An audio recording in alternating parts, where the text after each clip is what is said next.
দেশের বিভিন্ন এলাকায় একের পর এক মাদকাসক্তদের হাতে পরিবারের সদস্য খুন হচ্ছেন।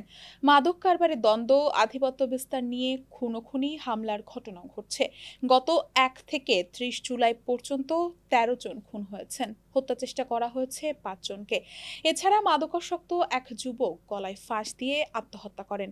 ১৩ খুনের মধ্যে মাদকাসক্ত ছেলের হাতে ৩ জন বাবা ও ২ মা নিহত হন। গণমাধ্যমে প্রকাশিত প্রতিবেদন সূত্রে এসব তথ্য জানা গেছে। এ বিষয়ে সংবাদ পর্যালোচনায় বিস্তারিত জানাতে আমাদের সঙ্গে যুক্ত আছেন সমকালের সিনিয়র রিপোর্টার বকুল আহমেদ। সঙ্গে আছি আমি তিন্নি অধিকারী। বকুল আহমেদ, আপনাকে স্বাগত জানাচ্ছি সমকাল স্টুডিওতে। ধন্যবাদ আপনাকে আমাকে স্বাগত জানানোর জন্য। কেমন আছেন? ভালো আছি। আপনি কেমন আছেন? জি, ভালো আছি।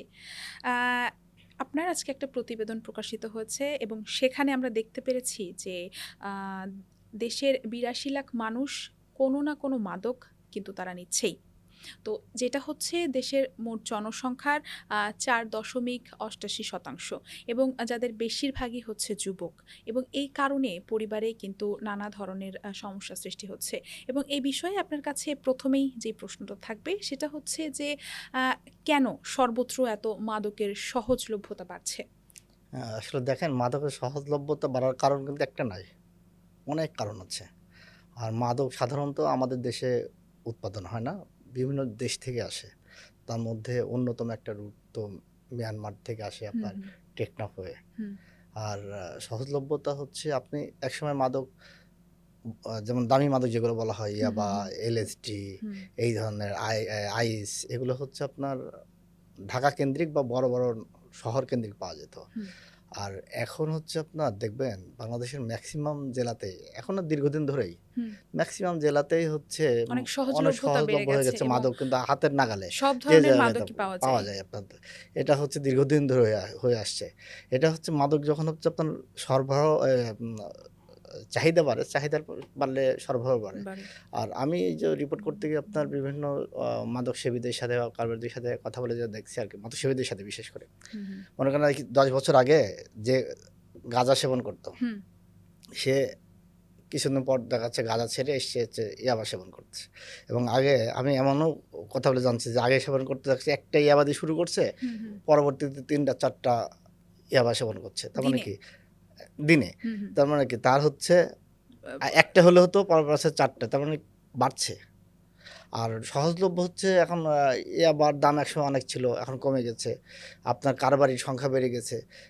এই কারণে হচ্ছে বাড়ছে। আর আপনার এমন কোনো অলিগলি নেই। মেক্সিমাম জায়গাতেই কিন্তু দেখা যায় হচ্ছে আপনার মাদক চলছে। তারপর আইনশৃঙ্খলা বাহিনী ধরেন চেষ্টা করছে।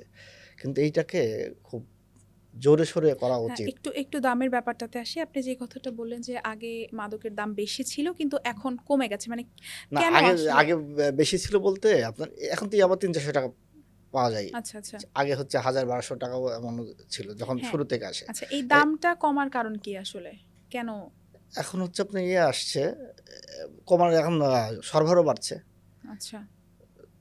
আগে হচ্ছে আসছিল, আছে, এখন চাহিদাও বাড়ছে, সরবরাহ বাড়ছে। হুম। আর কিছু দামি মাদক তো আছেই, এলএসডি, এগুলো এখনো ওই যে আপনার আ এইটা এলএসডি মনে হয় আসছে কত ৬-৭ বছর আগে আমরা জানতে পারছি এলএসডি। এই তো। আচ্ছা। আ মাদককে কেন্দ্র করে আমরা দেখতে পেয়েছি যে ১ মাসে ১৩টি মানে হত্যাকাণ্ডের ঘটনা ঘটেছে। এ ধরনের ঘটনা ঠেকাতে আইনশৃঙ্খলা বাহিনী বর্তমানে কি ধরনের পদক্ষেপ নিয়েছে? দেখেন মাদক অপরাধ তো মা বাংলাদেশে হচ্ছে আপনার অনেক অপরাধের মূলে কিন্তু মাদক। মাদক। মাদকের কারণে ছিনতাই হচ্ছে। কারণ ওই ছিনতাইকারী হচ্ছে মাদক কেনার টাকা সংগ্রহ করতে হবে তো। হুম, টাকা সংগ্রহ করতে হলে তার ফ্যামিলি যদি দিচ্ছে না। দিচ্ছে না, আর ফ্যামিলি যদি হচ্ছে স্বাবলম্বী না হয় তাহলে তো হুম, ফ্যামিলি দিবে না। আর আপনার তখন সে ছিনতাই করছে, চুরি করছে, ডাকাতি করছে। আপনার আধিপত্য বিস্তারের জন্য খুন হচ্ছে। আর পরিবারের বিশেষ করে আপনার এই যে আমার রিপোর্টে বলা হচ্ছে আপনার গত ৮ জুলাই হুম, ব্রাহ্মণবাড়িয়ার একটা হচ্ছে এক সরকারি মানে কর্মজীবী মা, হুম। তার হচ্ছে যমজ ২ সন্তান। সরি, যমজ না, মানে ২ ছেলে। আচ্ছা। ২ ছেলে হচ্ছে মাদক সেবন করে হুম, দীর্ঘদিন ধরে। এখন তারা মার কাছে টাকা চাই, বাবার কাছে টাকা চাই। দেয়, কখনো দেয় না। তো এই মাদক সেবনকারী ছেলেদের জন্য বাবা হচ্ছে সংসার ছেড়ে চলে গেছে অতিষ্ঠ হয়ে। মানে তারা হচ্ছে ওর মা আমাকে বলল হুম, হুম। যে, "আপনার ওরা শুধু ঘরের আসবাবপত্র ভাঙেই না, হুম, ঘরের দরজা পর্যন্ত নিয়ে গিয়ে বিক্রি করে দেয়, বিক্রি চুরি করে করে। দিয়েছে।" এমন ঘটনা ঘটছে। পরে ওর বাবা চলে গেছে রাগ করে। হুম, তার মানে এই কর্মজীবী নারীর স্বামী। হুম, এরপরও হচ্ছে ছেলে দুটো কি করে মাকে মারধর করে, মাকে চাপ দেয় টাকার জন্য। সর্বশেষ ৮ জুলাই টাকা চাইছে। হুম, মা টাকা দেয়নি। এরপরে ঘরের জিনিসপত্র সব ভাঙচুর করছে। হুম, ৯ জুলাইও একই অবস্থা করছে। পরের দিন ওই প্রতিবেশীদের সহায়তায় মা করছে কি আপনার ছেলে দুটোকে নিয়ে স্থানীয় থানা পুলিশকে দিয়েছে। তখন মোবাইল কোর্ট বসিয়ে নির্বাহী ম্যাজিস্ট্রেট তাদেরকে হচ্ছে ৬ মাসের করে জেল দিয়েছে। তা আমি ওর মায়ের সাথে কথা বলছিলাম ফোনে ঢাকা থেকে। কথা বলতে গেলে মানে উনি কান্নাকাটি করছে। উনি বলছে, "ভাই কি বলবো? যদি আমি কামনা করছি আমি শুধু একটু বললাম, "দেখেন ওনারা হচ্ছে এখন দিয়েছি আপনি ওরা আসবে তো আবার ৬ মাস পরে। তাহলে আপনি তখন কি করবেন?" তার হচ্ছে সে আবার যাবে। প্রয়োজনে আবার যদি কোনোভাবে আইনিভাবে বাড়ানো যায় তাদের সাজার মেয়াদটা, হুম, হুম। তারা হচ্ছে সেটা করবে। কারণ তাকে নাকি হুমকি দিচ্ছে যে, "আমরা বের হয়ে তোমাকে মার বিরুদ্ধে ব্যবস্থা নিবে।" তো শুধু এইটা না, আপনার হচ্ছে আমার পরিবার মাদকের কারণে অনেক পরিবারেই অশান্তি আছে। আমার কিন্তু রিপোর্টে বলাই আছে অশান্তি। হ্যাঁ, কারণ সেগুলো যদি একটু বিস্তারিত হ্যাঁ, কারণ আমাদেরকে বলতেন। একটা পরিবারে যদি একজন মাদকসেবী থাকে, ওই পরিবারই টের পায় যন্ত্রণাটা কতটুকু। কতটা? আমি হচ্ছে অনেক আগে একটা রিপোর্ট করতে গিয়ে মনোরোগ বিশেষজ্ঞ একজন ডক্টরের সাথে কথা বলছিলাম উনার চেম্বারে গিয়ে। তো উনি আমাকে তুমি বলেই সম্বোধন করলো। বলল, উম আ যে, "বকুল দেখো হচ্ছে আমাদের কাছে তো বিভিন্ন শ্রেণীর মানুষজন আসে এ চিকিৎসা নিতে। হুম, হুম, হুম, এর মধ্যে বড় তো একটা মাদকাসক্ত লোকজন। হুম, তো তাদের পরিবার যখন আসে বাবা-মা সহ আসে হুম। এবং তাদের বাবা-মা যে একেবারে আকুল যেই আবেদনটা আবেদন থাকে এবং ডাক্তারের হচ্ছে কাছে। অনেক বড়, বড় রিচ ফ্যামিলি আসে। তাদের বাবা-মার যে আকুতি যে সন্তান এই অবস্থায় সন্তান বুকে গেছে। হুম, সেই যে পরিবার ওই পরিবারই বোঝে। তা আমাকে বলল যদি এসে দেখেন কি অবস্থা। মানে ইয়ে বাবার আকুতি, মায়ের আকুতি আর এই যে নিরাময় কেন্দ্রগুলো তো চিকিৎসা চলছেই, দিচ্ছে। বুঝছেন? আচ্ছা। আ এই নিরাময় কেন্দ্রেও চিকিৎসার ব্যাপারে আপনার কাছে জানতে চাই। সেটা হচ্ছে যে আ মাদকাসক্ত একজন পরিবারের সদস্যকে চিকিৎসা ও আ পুনর্বাসনের সুযোগ দিতে পরিবারগুলো বাস্তবে কতটা সহায়তা পাচ্ছে? সহায়তা পাচ্ছে বলতে আপনার বাংলাদেশে সরকারি নিরাময় কেন্দ্র আছে হচ্ছে আপনার ৪ টা। আর বেসরকারি আছে ৩২৫ টা। হুম, তার মানে বেসরকারিতে চিকিৎসা দিচ্ছে, সরকারিতেও চিকিৎসা দিচ্ছে। আপনার ওখানে গেলে একজন মাদকাসক্ত যদি যায়, হুম, হুম। যাওয়ার পরে কিন্তু সে একবারে ভালো হয় না। মেক্সিমাম দেখছি। এবং এটাও কিন্তু প্রায়শই শোনা যায় যে মাদকাসক্ত নিরাময় কেন্দ্রের মধ্যেই কিন্তু অনেকে মাদক নেয় বা এরকম এরা এরকম এমন এরকম কি অভিযোগ তথ্য পাওয়া যায় আছে কিনা? এমন অভিযোগ পাওয়া যায় যে হ্যাঁ, হ্যাঁ। হচ্ছে সত্যি কথা বলতে অভিযোগ অনেক পাওয়া যায় যে অনেক নিরাময় কেন্দ্রে এগুলো হয়। হুম, হুম, এই অবশ্যই এগুলো পেলে মাদক নিরাময় কেন্দ্রগুলো দেখভাল করা তো মাদক দ্রব্য নিয়ন্ত্রণ অধিদপ্তর। হুম, হুম, হুম, তখন তারা হচ্ছে অভিযোগ পেলে ব্যবস্থা নেয়। আর নিরাময় কেন্দ্রগুলো হচ্ছে আপনার এই একদম মাদকাসক্ত একবারে কিন্তু সুস্থ হয় না। দেখা যায় ১৫ দিন, ২০ দিন, ৩০ দিন বা ১ মাস থেকে আবার বাসায় গেল। হুম, আবার ৬ মাস পর তাকে আসে। যাওয়ার পরে সে দেখা যাচ্ছে ১ মাস ভালো থাকে। ১ মাস ভালো থাকার পরে আবার যা তাই। এই যে কয়েকদিন আগে আমি যে সরকারি যে নিরাময় কেন্দ্রটা আছে আপনার তেজগাঁয়ে। হুম, হুম, আমি ওদের অফিসে উঠছি ৫ তলায় মানে ওদের ইয়ের অফিসে আপনার মেট্রোর অফিসে। হুম, হুম, উঠতে গিয়ে দেখি ওই যে এক মা সহ স্বজনরা তার ছেলেকে দিতে আসছে ইয়েতে নিরাময় কেন্দ্রে। হুম, ছেলেটার বয়স কত? ২০-২২ বছর হবে। তার মা হচ্ছে দরজার পাশে দাঁড়িয়ে আছে ছেলেকে আড়াল করে। ওই ছেলে ঢুকবে না। কিন্তু স্বজনরা তাকে ঠেলে ঢোকানোর চেষ্টা করছে। সে শুধু বলছে যে, "আমার মাকে ডাকো, মাকে ডাকো।" সে কোনোভাবেই যাবে না। পরে এক পর্যায়ে তাকে ধাক্কা দিয়ে ভিতরে ঢোকালো। সে চিকিৎসা নেবে না। পরে জানা গেল ওকে আরও কয়েকবার দিছে। সে ভালো হয় না। পরে ঢোকালো এরপরে ওর মাকে ডাকলো। ওর মাকে যখন আসে তখন সে তার মায়ের মাথা দিয়ে শপথ করছে যে, "তুমি কবে আমাকে নিতে আসবা?" এবং মার যে কান্নাকাটি, হুম, আহাজারি আপনি দেখলে মানে নিজেরই কষ্ট হবে যে এই মা, ওই মা তো চায় যে তার সন্তান স্বাভাবিকভাবে জীবনযাপন করবে। হুম, হুম, ওই নিরাময় কেন্দ্রগুলো যায় চিকিৎসা নেয় ১৫ দিন, ২০ দিন, ১ মাস ওই যে বললাম। আপনার তারপরে আবার এসে তারা ওই জড়িয়ে পড়ে। হয়তো তাদের বন্ধু-বান্ধবের সাথে বা হুম, যেকোনোভাবে ওইটা সহজে তারা ছাড়তে পারে না। এবং অনেক মাদকাসক্তি আপনার মাদকসেবী হচ্ছে মোবাইল কোড দেয়। মোবাইল কোর্টে হচ্ছে কারাগারে পাঠায়। হুম, কারাগারে আছে ১৫ দিন, ১ মাস, ৬ মাস এসে আবার ইয়ে করে। আসলে এদের নিয়ে দীর্ঘমেয়াদী কাজ করা উচিত সবার। কারণ মাদক নির্মূল না করতে পারলে বা নিয়ন্ত্রণ করতে না পারলে মানে অনেক অপরাধী হচ্ছে দমানো সম্ভব না। আর মাদককে কন্ট্রোল করলে কিন্তু অনেক অপরাধ এমনিতেই হচ্ছে চলে আসবে, এই কমে যে আসবে। মাদক নিয়ন্ত্রণ যেই প্রতিষ্ঠানগুলো আছে, তাদের চিকিৎসা পদ্ধতিতে আসলে কি ধরনের পরিবর্তন আনলে আপনার মনে হয় যে এটা আসলে কমানো সম্ভব আপনার? আসলে মানে মাদক দ্রব্য নিয়ন্ত্রণ অধিদপ্তর বলেন, আইন শৃঙ্খলা রক্ষাকারী বাহিনী বলেন, হুম, মাদক নিয়ন্ত্রণে হুম। হচ্ছে পরিবারকেও কিন্তু হচ্ছে আপনার সচেষ্ট অবশ্যই সচেষ্ট থাকতে থাকতে হবে, হবে। সচেতন হতে হবে। কারণ আমার হুম, সন্তান কই যাচ্ছে, কি করছে? আপনার মনে আছে ২০১৩ সালের ওই এক পুলিশ দম্পতি খুন হলো হ্যাঁ, হ্যাঁ, হ্যাঁ, মালিবাগের হ্যাঁ, চামেলিবাগে। হ্যাঁ, হ্যাঁ। সে তার আ ইয়াকে মা-বাবাকে মারলো। হুম, হুম। পরে ওই রিপোর্ট তো দেখছেন সব হুম, জায়গায়। জানা গেল কি সে মেয়েটা হচ্ছে মাদকাসক্ত। মাদকাসক্ত ছিল। সে বাবা-মা তাকে টাকা-পয়সা দিত। উম সে তাহলে আমার সন্তান কই যাচ্ছে, কি করছে, আমি টাকা দিচ্ছি। তো সন্তানের ব্যাপারে হচ্ছে বাবা-মাকেও খোঁজ রাখতে হবে। হুম। সে তার বন্ধু-বান্ধব কে, সে কাদের সাথে চলাফেরা করছে, তার স্কুল, কলেজ ফ্রেন্ড বা ভার্সিটি ফ্রেন্ড কারা, সবগুলো নজরে রাখা উচিত। হ্যাঁ, আ এটা তো অবশ্যই রাখা উচিত এবং এরপরে যখন সর্বশেষ পর্যায়ে আমরা মাদকাসক্ত নিরাময় কেন্দ্রের দ্বারস্থ হই, তো সেখান থেকে কিন্তু আপনি যেমনটাই বললেন যে চিকিৎসা নেওয়ার পরেও কিন্তু অনেকে ভালো হ্যাঁ, হয় না।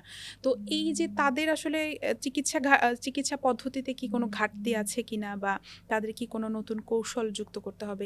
মানে কি এইটা হচ্ছে আপনার চিকিৎসকরা ভালো বলতে পারবে যারা তাদেরকে চিকিৎসা দেয়। আচ্ছা, আচ্ছা। তো আমি আপনাকে একটা উদাহরণ দিই। হুম, আমি কয়েক বছর আগে আপনার সমকালে একটা রিপোর্ট করছিলাম। হুম, হুম। উত্তরের একটা মাদকাসক্তি নিরাময় কেন্দ্রের ওইটার এক রোগীকে নিয়ে আরকি। আচ্ছা। ওই ব্যক্তি হচ্ছে বেশ মানে খুব সচ্ছল পরিবারের সন্তান। হুম, হুম। সন্তান বলতে এখন উনি তো বাবা হয়ে গেছেন। উনি একসময় থাকতেন এই যে তেজগাঁ এলাকায় যেখানে থাকতেন। উনি একটা ব্যবসা করতেন। ব্যবসা করে কিন্তু এই মাদক সেবন শুরু করছিলেন হচ্ছে আপনার যখন ওনার বয়স ২০-২১ বছর। এখন তো উনার বয়স কত ৫০-৫২। আচ্ছা। তো তখন মাদক সেবন করছিলেন ২০-২২ বছর বয়সে। এরপরে তো সন্তান হয়েছে, সন্তানরা বড় হয়েছে। উনি হচ্ছে বিদেশে গিয়েছিল। বিদেশে গিয়ে ব্যবসা করছে। বিদেশি ব্যবসা করতে গিয়ে সেখানেও কিন্তু মাদক ছাড়তে পারেনি। সেখানে গিয়ে অন্য মাদক নিত। নেওয়ার পরে ফের বাংলাদেশে আসছে। বাংলাদেশের পরে যখন ছেলে-মেয়ে বড় হয়ে গেছে, তখন ছেলে-মেয়ের কাছে তো একটা মুখ দেখানোর একটা বিষয় থাকে যে কি হবে ছেলে-মেয়ে যে জানে আমার বাবা মাদক সেবন করে।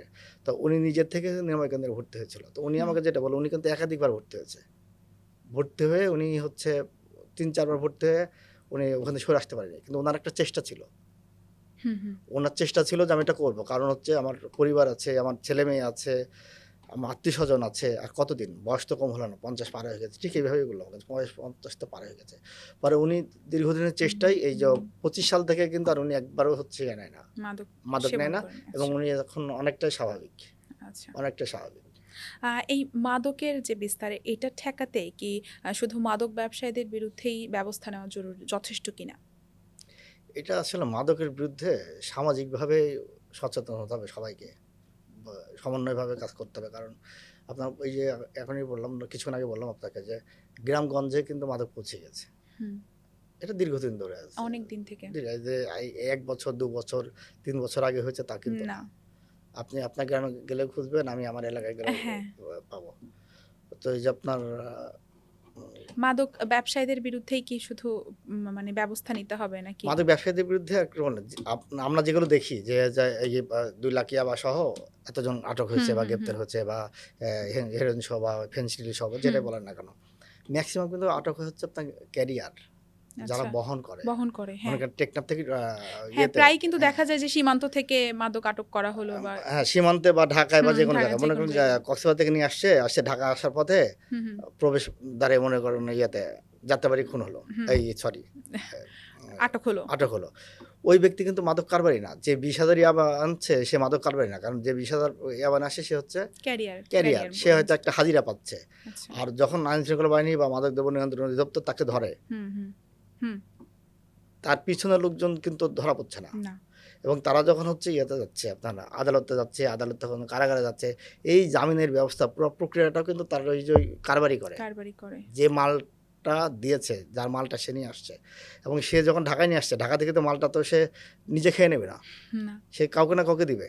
হুম, তাহলে কি এই তদন্তগুলো করা উচিত কি? এই তদন্ত করা উচিত যাকে যে আটক হচ্ছে হুম, হুম। সে কোথা থেকে নিয়ে আসছে, কার কাছে দিচ্ছে, এগুলো টোটালি হচ্ছে আনা উচিত। আইনের আওতায় আনা উচিত। শুধু আর কারবারি তো হাতে গোনা কিছু গ্রেপ্তার হয়। হ্যাঁ, হ্যাঁ, বললাম হ্যাঁ। না সব জায়গায় বাহক। আর আপনার এই মাদক এই চক্রের মূলে যারা আছে হ্যাঁ, তাদেরকেই তাদেরকে আসলে হ্যাঁ, ধরা উচিত। ধরা উচিত। আর ওই যে মাদক সেবীদের হুম, তো হুম। একটা বিষয় আছে। যদি চাহিদা না থাকে তাহলে আপনি সরবরাহ বাড়বে কেন? তাহলে মাদকসেবী যদি হচ্ছে এই সংখ্যাটা কমানো যায় যে মাদক সেবন করবে না, এটা সামাজিকভাবে আ উম যেকোনোভাবে তাদের কালচারাল দিকে আগিয়ে হুম, নিতে হুম, হবে, হুম, খেলাধুলার দিকে আগিয়ে নিতে হবে, হুম, যাতে মাদক থেকে দূরে সরে হুম, থাকে। এখন এই একজন মাদকসেবী আজকে ধরুন ১০ জন মাদক সেবন করে এখন। হুম, এর মধ্যে ৫ জনই মাদক সেবন করল না। হুম। তাহলে তো কার বাড়ি নিয়ে এসে আর ওটা বিক্রি করতে বিক্রি করবে না। করতে হ্যাঁ। হচ্ছে না। এইজন্য মানুষকে হচ্ছে এই জায়গায় সচেতন হতে হবে। আর পরিবারগুলোকেও সচেতন হতে হবে যে হচ্ছে নিজের সন্তান কোথায় যাচ্ছে, কিভাবে কার সাথে মিশছে এগুলো আরকি। বকুল আহমেদ, আপনাকে অসংখ্য ধন্যবাদ এতক্ষণ আমাদের সময় দেওয়ার জন্য। দর্শক, এই ছিল আজকের আমাদের সংবাদ পর্যালোচনার বিষয়। অন্য কোনো দিন অন্য কোনো সংবাদ নিয়ে আবারও যুক্ত হব আপনাদের সাথে। ততক্ষণ সমকালের সঙ্গে থাকুন।